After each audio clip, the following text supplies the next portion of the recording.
Delhi news. तो लोगों ने आपको एक नॉर्मल आदमी समझा, यार ये मनोज जामशुदकर है।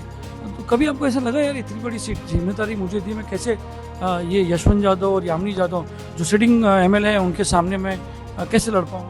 आपकी जो पार्टी है बहुत कम वोट आई है और सदन में असेंबली में बहुत पावर कम रहेगा। तो आपको क्या लगता है कि जो जर्नी रही है उसमें आपकी फैमिली का कितना? उर्दू भवन की बात करते हैं, उर्दू भवन एक माइकल्ला का बहुत हॉट टॉपिक है, उसके लिए आप क्या करेंगे? दोस्तों हमारे साथ है मनोज जामशुदकर जी बाइकल्ला से यामिनी यादव जो सिटिंग एमएलए है, उनके सामने जो है जीते मनोज जामशुदकर जी यूबीटी के कैंडिडेट थे बाइकल्ला से। मनोज जी पहले तो आपको बहुत बहुत बधाई हो कि आप जो है इलेक्शन जीत गए। कैसा फील कर रहे हैं?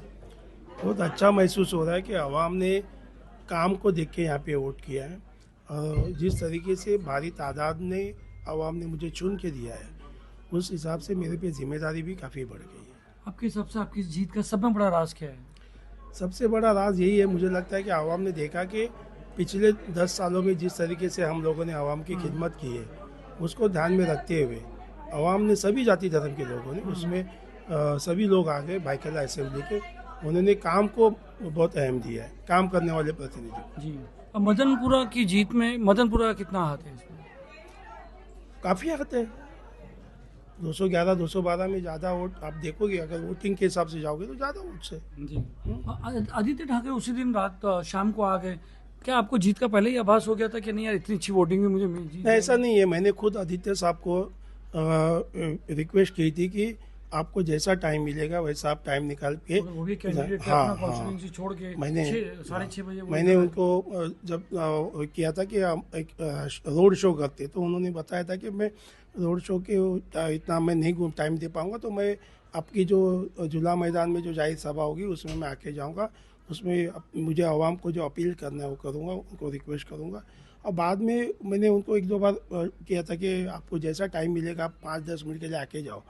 तो लास्ट दिन उन्होंने वो वक्त निकाला और मुझे बोले आप कहाँ पे हो, तो मैं मदनपुरे में घूम रहा हूँ, तो बोला मैं उधर मदनपुरे में आता हूँ। और लास्ट में वो वहाँ पे 10 मिनट के लिए आके गए। तो आपको कभी ऐसा मनोज जामशुदकर का नाम जब आया बाइकल्ला से, बहुत लड़ाई थी, पूरे महाराष्ट्र लेवल पे लड़ाई थी सीट को, 2-4 सीट को, तो जब आपका नाम आया तो लोगों ने आपको एक नॉर्मल आदमी समझा, यार ये मनोज जामशुदकर है। तो कभी आपको ऐसा लगा यार इतनी बड़ी सीट जिम्मेदारी मुझे दी, मैं कैसे ये यशवंत यादव और यामिनी यादव जो सिटिंग एमएलए है उनके सामने मैं कैसे लड़ पाऊंगा, ये क्या लड़ पाऊंगा? नहीं, मुझे पूरा कॉन्फिडेंस था मेरे पे कि जिस तरीके से आवाम ने 2 बार हमको चुन के दिया, पहले मुझे 2012-17 में 5 साल के लिए नगर सेवक करके चुन के दिया, उसके बाद मेरी वाइफ सोनम जामशुदकर को 2017 से 22 तक का चुन के दिया।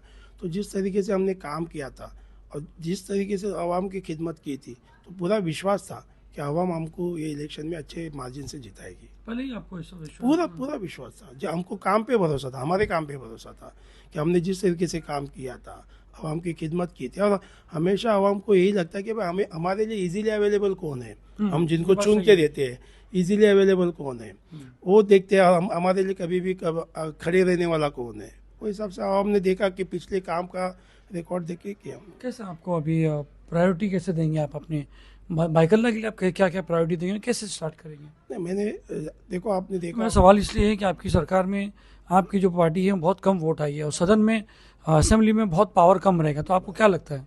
देखो आवाम की आवाज़ सदन में पहुंचाने का काम मेरा है एज ए एमएलए करके, और मैं जी जान लगा कि वो आवाम की आवाज़ पहुंचाऊंगा। जो आवाम की तकलीफ़ है उसको एक आमदार बन के फॉलोअप अच्छे से रखूँगा, सरकार के पीछे लग के वो काम करवाने के लिए उनको मजबूर करूँगा। आदित्य ठाकरे जो है वो बहुत कम आपकी वो रह गई है, जो मुस्लिम सब्जेक्ट चलते हैं जो मुस्लिमों पे, वैसे भी ये सरकार से उम्मीद नहीं लगाई जा सकती है, उसमें आपका रुख कैसा रहेगा?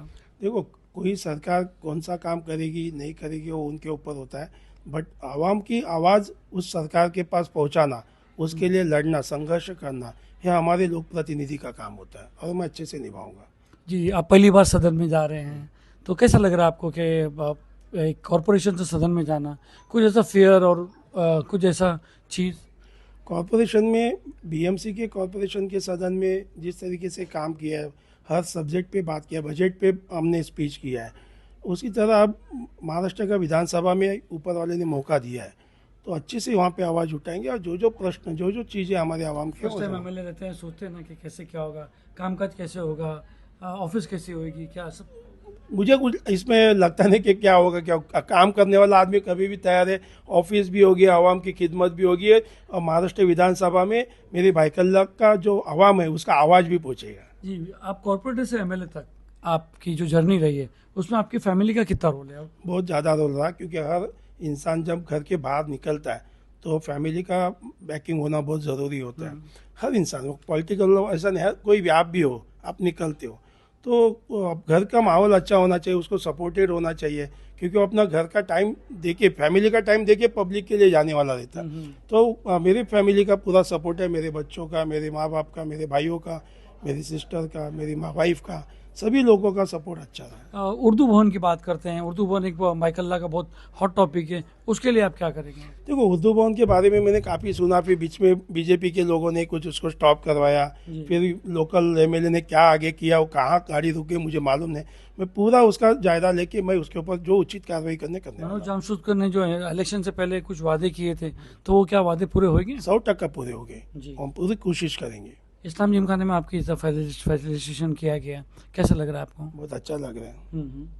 लगता है कि एक एनजीओ ने, उनका फंक्शन था, मुझे उन्होंने बुलाया कि आप 2 मिनट के लिए आके जाओ। मैं यहाँ पे 2 मिनट के लिए आके, यूसुफ अबरानी के बारे में क्या कहना है? यूसुफ अबरानी साहब महाविकास आघाड़ी के एक घटक हमारे लीडर है, और वहाँ के भाईकल्ला के लोकल है। काफ़ी लोग यहाँ पे थे, यहाँ पे काफ़ी एनजीओ थे। मैंने देखा कि वो एनजीओ की यहाँ पे कुछ मीटिंग थी, और मीटिंग के अंदर मुझे उनके सब्जेक्ट होने के बाद मुझे 2 मिनट के लिए बोला आप आके जाओ करके, तो इसलिए मैं यहाँ पे आया। कितना बड़ा हाथ है यूसुफ अबरानी की टीम का, मुबीन कुरैशी की टीम का, और जो टीम आपके लिए काम करी? देखो, इसमें क्योंकि आपको समय बहुत कम मिला था, बहुत कम मिला था। लीडर होते हैं, लेकिन लीडर के नीचे जो काम करने वाली आवाम होती है ना, वो भी बहुत उतनी मायने रखती है। तो लीडर लोगों ने अच्छा काम किया, उसके नीचे उनके आवाम ने भी अच्छा काम किया। जी, हम भी उम्मीद करते हैं कि आपको बहुत बहुत कांग्रेचुलेशन गली न्यूज़ की तरफ से, हमारी टीम की तरफ से, हमारे व्यूअर्स की तरफ से आपको बहुत बहुत कांग्रेस, और हम चाहेंगे कि आप अच्छा काम करें। हमारी नज़र तो आप पे बनी रहेगी। बहुत बहुत शुक्रिया, बहुत बहुत शुक्रिया बात